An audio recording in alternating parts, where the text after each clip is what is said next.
Well, here now is Republican Congressman Dan Meuser, a member of the House Foreign Affairs Committee. Congressman, great to have you with us. Those are very clear and very strong words from President Zelenkyy. How do you respond?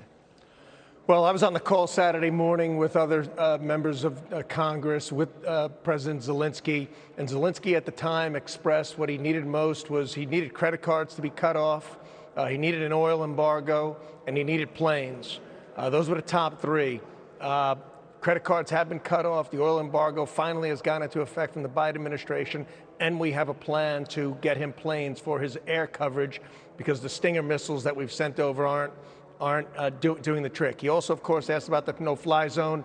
And look, we need to do everything we possibly can short of direct interaction with Russian troops or equipment to repel this barbaric invasion by Putin. Getting into a no-fly zone is not something that should be done at this point because it could only conflame the entirety of the situation. But these planes, these 28 MiG-29s that are being prepared via Poland, via Germany, via the United States, via NATO, should be of great assistance, and there'll be more after that. We must defeat Putin in this terrible war that he's engaged in Ukraine. Congressman, are you concerned that those fighter jets that go to Ukraine, obviously from Poland to Germany now, Ramstein base, eventually to Ukraine, are you concerned that that becomes the impetus for the very thing you fear, which is the sense that NATO is engaging directly militarily with Russia, and therefore we start to get some of the conflict, some of the war, in fact, between NATO and Russia that we absolutely do not want to see? Look, in war, some things can happen that are not planned, okay? Putin started this, took over, did his best to take over a sovereign, peaceful nation for no reason. I'm not worried. I don't think we should be worried about being fearful of Putin. I think Putin should be fearful of NATO and the United States. We were not going to impose a no-fly zone with our own equipment and our own pilots, but if that happens from other countries, so be it. Putin needs to stop his aggression, back off, because NATO's going to lay out its terms. He laid out his terms, which basically asked for Ukraine to surrender. We'll lay out our terms, and it's going to mean the demise of Vladimir Putin. So we got the Russian oil ban, at least from the U.S. today. Not a huge move, given that the U.S. is not nearly as big a consumer of Russian oil as Europe is. Does that make a material difference for Ukraine, or is it largely a symbolic move?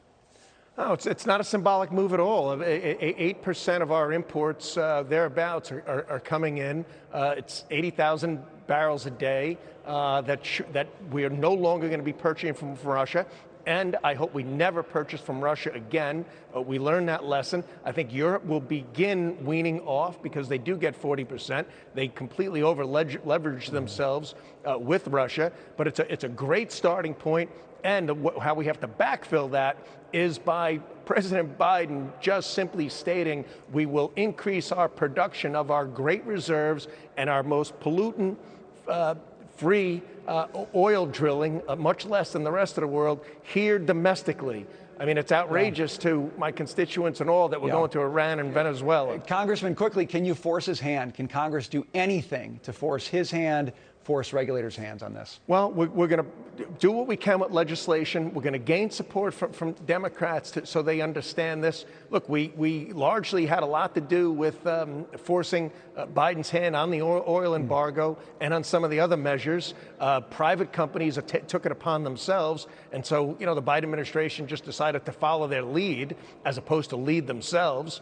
And if other European nations engage in this as well, well, then NATO will be working in a united way. It must be done. We've got to stop Putin from a takeover of a peaceful, freedom-loving country, because the thing that Putin fears most is freedom. And salvo Ukraine. Congressman, gas prices go high enough, voters are going to start making decisions and forcing changes if somebody else doesn't do it first. We got to leave it there. Thank you for being with us, Congressman Dan Meuser. Thank you.